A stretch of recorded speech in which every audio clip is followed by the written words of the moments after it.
Love. It's one thing to talk about, but to put it into action is an entirely different story. Open your eyes, your prize is right before you somehow. Whatever you do, just don't miss now. Love in action. That was the thought the owner of L&R Pallet Company had in Denver, Colorado when his business was stagnant, and he decided to transform his business into a place of refuge.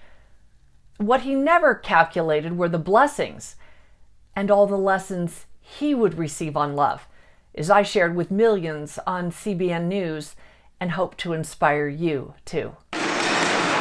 L&R Pallet Company makes a simple product, but with a very important destiny.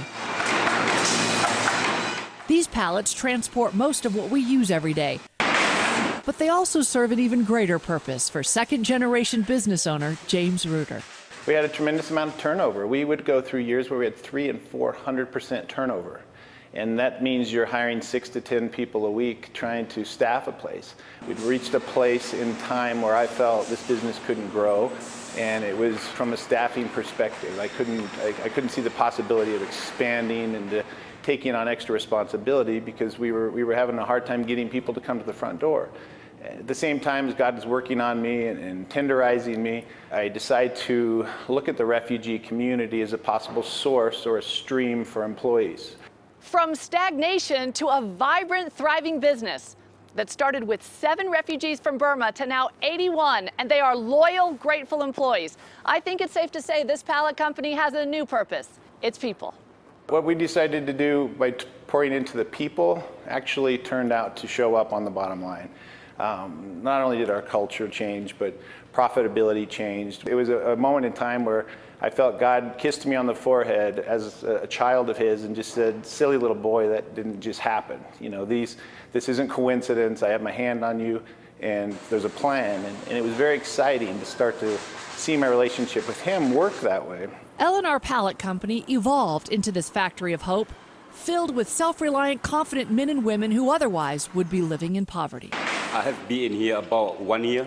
I think about the opportunity here. The boss, they give us an opportunity. They let us people from Burma, so I love that. They pay a good money, so they give a good job. It's a good boss. A lot of times business owners want you to leave your problems at home, give you a hard day's work, and leave. And I used to be that way. But now we actually encourage them to bring your problems and what don't you understand? What are you confused about?